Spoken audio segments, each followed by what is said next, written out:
So that So I was amazed. Everything was amazing, new experience for absolutely. me. It looks still looks new. That's the greatness of the film, sir. Even the shooting part was very, because I had done about 8 films before.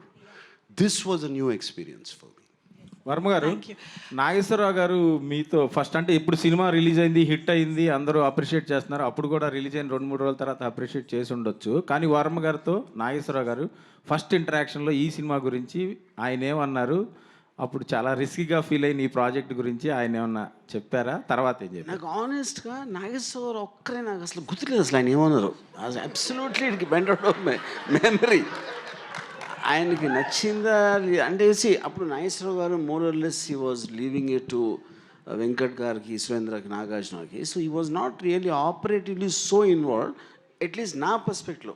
వాళ్ళ ఇంట్లో ఉన్న మాట ఏమో నాకు అంత తెలీదు, you know. So I just don't remember him saying anything. At least now I don't know for what reason. Yeah. Nagarjuna గారు నాన్నగారు ఏమన్నారు అప్పుడు ఈ సినిమా చూసాక చేస్తున్నానని తెలిసినప్పుడు? చేస్తున్నానని తెలిసినప్పుడు ఐ వాజ్ వెరీ హ్యాపీ. ఆయన బెస్ట్ ఫ్రెండ్ కొడుకు అబ్బాయి రామ్ గోపాల్ వర్మ, సౌండ్ రాజు గారు మా ఇంట్లో మా స్టూడియోలో పనిచేసేవారు అక్కడ. ఆయన బెస్ట్ ఫ్రెండ్ అబ్బాయి. వాళ్ళిద్దరూ రోజుకు ఒక 6 hours 4 hours అన్న కూర్చునేవారు ఎవ్రీ డే ఒక చెట్టు కింద. సో ఆయన he was very happy. Nagarjuna గారు, మీకు చాలా ఇష్టమైన బిరుదు నేను ఒకటి ఇచ్చాను మీకు, సెల్యులాయిడ్ సైంటిస్ట్ అని. నేను ఇచ్చింది it is who kind I kind that one. ఆ సైంటిస్ట్ కనుక్కున్నటువంటి ఒక ఇన్వెస్టిగేషను మిస్టర్ రామ్ గోపాల్ వర్మ. మీకు ఈయన వరుసగా అందరినీ పడగొట్టుకుంటూ వచ్చాడు, అందరినీ బుట్టలో వేసుకుంటూ వచ్చారు. అన్నపూర్ణ సురేంద్ర గారిని, వెంకట గారిని, వీళ్ళందరినీ వేసుకుంటూ వచ్చాను, నాగార్జునాన్ని కూడా వేసాను. బట్ మీకు ఎప్పుడు కాన్ఫిడెన్స్ వచ్చింది సార్? ఫస్ట్ సబ్జెక్ట్ చెప్పినప్పుడా, లేకపోతే కాపీ చూసినప్పుడా? మీ కాన్ఫిడెన్స్ లెవెల్స్ పెరుగుతాయి కదా as it goes on, the shooting is going on. When you really got confidence that you are going to hit అనేటువంటిది? Confidence you going to hit the film అనేది అది లేకుండా ఎవరు ఏమీ స్టార్ట్ చేయము. ఫస్ట్ బట్ రాముతో నాకు శివ కథ చెప్పకముందే రాముతో సినిమా చేయాలి, ఎందుకంటే we had lot of interactions and జరిగాయి కలిసేవాళ్ళం. నా అవుట్డోర్స్కి వస్తూ ఉండేవాడు తను. సో అప్పుడే డిసైడ్ అయిపోయాను మైండ్లో. It was just a matter of fact కథ తీసుకురావటం. కథ తీసుకొచ్చినగానే I like the story, I like the sensibilities and it was very simple. తర్వాత డెసిషన్ తీసుకోవటానికి ఒకసారి డెసిషన్ తీసుకున్న తర్వాత standing by also was simple for me. నేను ఒకసారి డెసిషన్ తీసుకుంటే I don't back out. Varma garu, 35 years back ఈ సినిమా డెబ్యూ డైరెక్టర్గా చేసారు. ఆ తర్వాత టెక్నికల్గా ఎంతో అప్డేట్ అయ్యారు, మీరు నేర్చుకున్నారు, ఇప్పుడు అప్డేట్ అయ్యాం టెక్నికల్గా. ఇప్పుడు ఈ సినిమా చూసినప్పుడు ఏదైనా ఒక సీన్ కానీ 2 సీన్లు కానీ ఇంతకంటే బెటర్గా తీస్తే బాగుండేది అని ఫీల్ అయిన సన్నివేశాలు ఏమైనా ఉన్నాయా?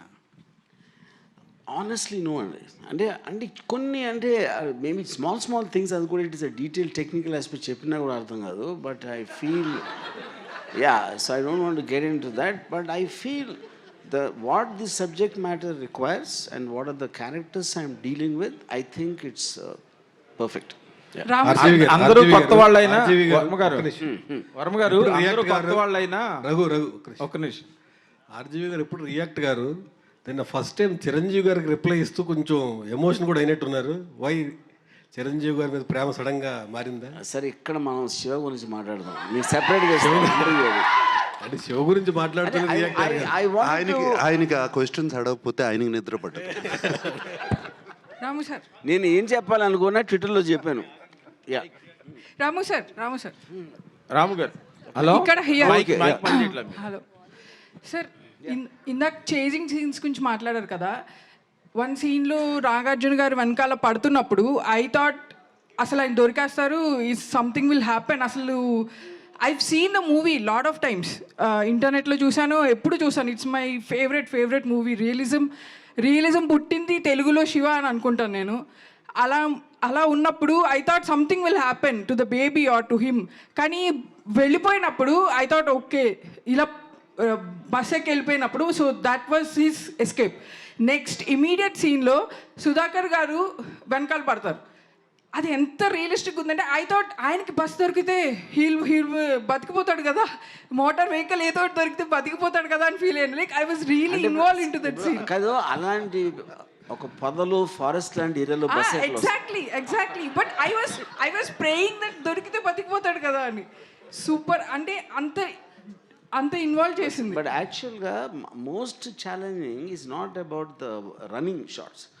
ఇప్పుడు కూడా నాకు ఇందాక ఎవరు అడిగారు ఏది ఛాలెంజింగ్ అనిపించిందంటే, నాకు అప్పుడు అనిపించలేదు, కానీ ఇప్పుడు చూస్తే అసలు నాగార్జున నేను ఎలా అడిగానో సైకిల్ అలా తొక్కమని, నాగార్జున ఎందుకు చేశాడు అనేది నాకు ఒక పెద్ద మిస్టరీ అది. బికాస్ నాగార్జున ఈ might know how to ride a cycle, but stunts like holding another jeep or ర్యాండమ్గా ట్రాఫిక్లో ఇటువంటి పైగా ఆ పాపను పెట్టుకుని that no not at all. See, one, you're riding the cycle. Then on top of that, the unpredictability of exactగా physics. ఇంకో జీపుని పట్టుకుంటే ఏ ప్రెషర్ ఎక్కడ పడుతుంది ఎలా తెలుస్తుంది అసలు ఎవరికైనా, యూనో. దానికి తోడు యాక్టింగ్ కూడా చేయాలి మళ్ళీ. సార్ ఫ్రెండ్స్తో ఒక సీన్లో sir I'm still here.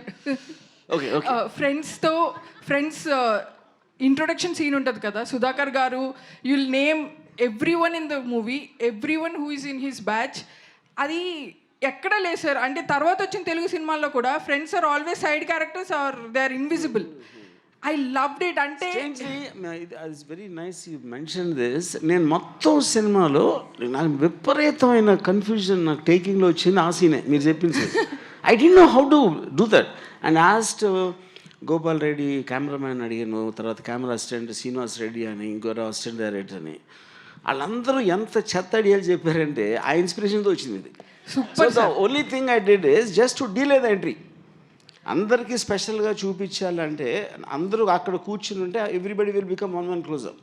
So the moment చిన్న తర్వాత వచ్చి ఎవరో తర్వాత అమలా దానితో everybody became special. You made it real sir. And entrance సీన్లో కూడా అది నాకు ఆ విలన్ రాగానే it felt like I'm in, నేను అక్కడే ఉన్నాను. Some rowdy was attacking me like చూసేటప్పుడు ఆఫ్ కోర్స్ నాకు రియల్గా అనిపించింది. So the taking was so realistic. అసలు బయట ఎలా జరుగుతుందో అలాగే ఉంది. It was never even real location, Swapnalok or any నాకు తెలియని లొకేషన్స్ అన్ని మ్యామ్ చెప్తుంటే విన్నా. సో అందుకే అంత రియలిస్టిక్గా అనిపించింది. And I was really my favourite movie. అసలు ఇంత పెద్ద స్క్రీన్లో చూడటం I was really happy sir. ఈ బయట ఎక్కడైనా చేసాం అమీర్పేటలో చేయలేదు కదా. వర్మ గారు ఇక్కడ వర్మ గారు సార్, ఇక్కడ ఎస్ఎస్ పట్నాయక్ నా పేరు, పెమ్స్ టీవీ సార్. మీరు లెఫ్ట్లో ఉన్నారు రైట్ సార్, ఇటు సైడ్ సార్. నాగార్జున సార్ చూసి okay sir. Nagarjuna sir sir Varma గారు ఇక్కడ లెఫ్ట్లో అండి. ఇచ్చేస్తాను. నాగార్జున గారు. వర్మ గారు ఇక్కడ. Here sir. వర్మ గారు ఈ సినిమా చూసినప్పుడు వర్మ గారిలో ఇంత టాలెంట్ ఉంది, కానీ ఇప్పుడు అది ఎక్కడో రాంగ్ ట్రాక్లోకి వెళ్తుంది అని మాకు అనిపించింది. మీరు రియలైజ్ అయ్యారా ఈ సినిమా ట్రాక్లోకి వెళ్తుంది కదా? వెళ్ళిపోయింది. అదే వర్మ గారు అంటే ఆ ఓడ్కా అనే సెటైర్లు వేసుకునే పరిస్థితి వచ్చేసింది. సో మీరు ఏమైనా రియలైజ్ అయ్యారా దీని తర్వాత ఇది చూసిన తర్వాత? నెక్స్ట్ సినిమాలో చూస్తారు. Nag sir, this is Sangeeta here from The Hindu. Hi. Hi. Amazing job the technical team has done. Yes. I think the sound restoration as well as the picture quality and the color grading is like fantastic. Gives you it just takes us back into time. Okay. Do you think the success of this film, the reception of this film will spark the path for more restorations of films from the 80s? Yeah, I have no doubt about it, that it will strike a path. There's so many classics which మనం చూడాలనుకుంటున్నాము. చూడాలి, ఇక్కడే కాదు, తెలుగులో కాదు, Hindi, Tamil, everywhere. So it's a fantastic path. I think again he's become a pioneer. Yeah.